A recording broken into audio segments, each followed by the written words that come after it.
کا دن تھا سحر کا اجالا کہ مکے میں پیدا ہوا تو سبحان اللہ بے شک سبحان اللہ بے شک حضرات اللہ کے رسول صلی اللہ علیہ وسلم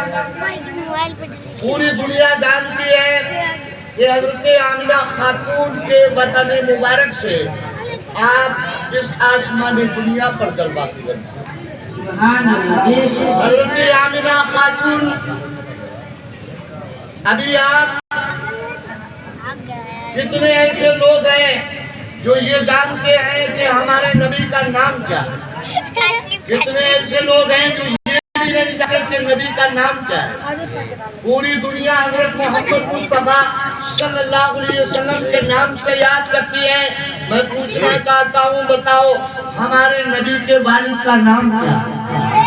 پوری دنیا کہے گی ہاں غلامان مصطفیٰ کہیں گے ہمارے نبی کے والد کا نام عبداللہ اور آپ کے دادا کا نام عبدالمطلب ہے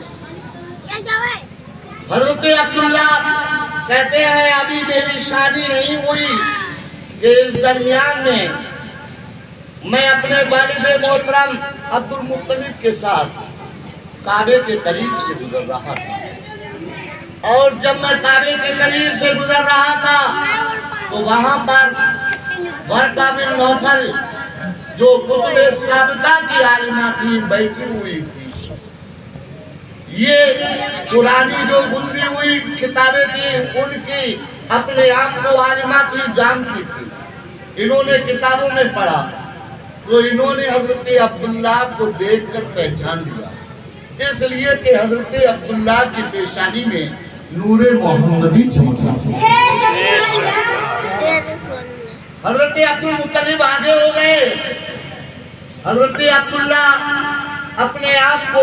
حضرت عبداللہ پیچھے ہیں ورقہ بن نوفل نے روک لیا اور کہا اے عبداللہ تم مجھ سے شادی کرو گے عبداللہ کہتے ہیں میں ان سے شادی کیسے کر سکتا ہوں اپنے والدین کی مرضی کے خلاف کچھ نہیں حضرات برا ماننے کی بات وہی ہے آج کل ایک فیشن اور چل گیا اب ماں باپ کی رائے لینے کی ضرورت نہیں ہے بے شک سبحان اللہ جن ماں باپ نے اپنے بچوں کو اپنے خون جگر سے پالا محنت مشقت کی کسی کو 10 سال کا وقت ملا کسی کو 15 16 18 سال کا وقت ملا اور اس کے بعد میں وہ بڑھاپے کے عالم میں ماں باپ سوچ رہے تھے یہ میری بڑھاپے کی لاٹھی تیار ہو رہی ہے اور آنے والے وقت میں یہ میری کچھ مدد کریں گے اور لڑکیوں کے بارے میں بھی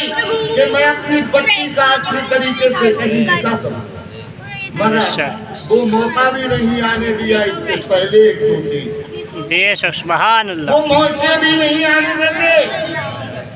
اور ماں باپ کی 18 سال کی محبت ختم باپ کی محبت ختم جتنے بھائی بہن ہیں خاندان کے لوگ ہیں ان کی محبتیں ان کو فراموش کر کے چلے جاتے ہیں مگر یاد کرو حضرت عبداللہ کیسے ہیں میں اپنے والد کے خلاف کچھ نہیں کرتا اس لیے اگر میرے والد چاہیں گے اور وہ جہاں چاہیں گے وہاں سے میرا نکاح کر دیا جائے گا حضرت عبداللہ کہتے ہیں تو میں اپنے آپ کو چلا گیا اور میرے والد نے ایک اچھے سے خاندان سے ایک اچھی سی لڑکی جس کا کہ نام پوری دنیا اپنے امہات المومنین کے نام سے حضرت آمنہ خاتون کے نام سے یاد کر دی ہے ان سے آپ کا نکاح کر دیا حضرت عبداللہ میرا کہنے کا مطلب یہ تھا کہ حضرت عبداللہ جب دوبارہ سے آپ اپنے آپ کو اس راستے سے گزرے تو وہ عورت جس کا نام ورقہ بن نوفل تھا وہ پھر بیٹھی ہوئی تھی اس نے کوئی توجہ عبداللہ کی طرف نہیں دی حضرت عبداللہ کہتے ہیں کل تک تو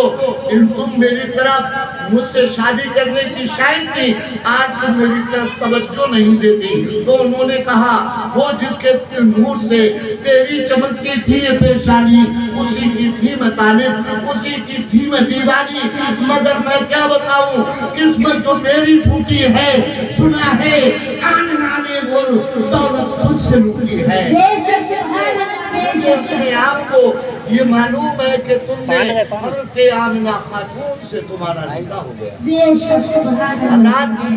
میری ان سب باتوں کو بتانے کا مطلب یہ ہے کہ انہوں نے جو کچھ بھی کیا وہ اس لیے کیا ماں باپ کی رضامندی کے لیے. مگر آج ہم لوگ جو کر رہے ہیں بہت غلط بات ہے. اللہ رب العزت قرآن پاک میں اعلان فرماتا ہے لن تنالوا البر حتى تنفقوا مما تحبون. اے میرے بندو تم میری راہ میں وہ چیز قربان کرو جو چیز تمہیں سب سے زیادہ محبوب ہو. جناب محترم آج انسان کے نزدیک کتنی چیزیں محبوب ہوتی ہیں جانتے ہو؟ اس کی جان ہوتی ہے اور اس کے بعد اس کی اولاد ہوتی ہے اور اس کا مال ہوتا ہے. مگر آج ہم اپنے آپ کو ان سبوں پر عمل نہیں کرتے, شریعت مطالعہ پر عمل نہیں کرتے, اللہ کے رسول کے بتائے ہوئے راستے پر عمل نہیں کرتے. مسلمانوں اٹھو, ہوش میں آؤ اور اپنے آپ کی فکر کرو. مسلمان ایسی ریکھا مسلمان پلٹ جا, اپنے مرکز کو پلٹ جا. ارے زمانہ ہے جو آگے بڑھ رہا ہے, تو 1400 برس پیچھے کو ہٹ جا. بے شک سبحان اللہ. آج مدد مانگ سے کل نہ مانوں گے قیامت میں. ڈر مان گیا. اللہ تعالیٰ ہمیں اور آپ کو سب کو ہدایت نصیب فرمائے اور ان چند الفاظوں کو اپنی بارگاہ میں قبول و مقبول فرمائے. بے شک سبحان اللہ. الحمدللہ رب العالمین.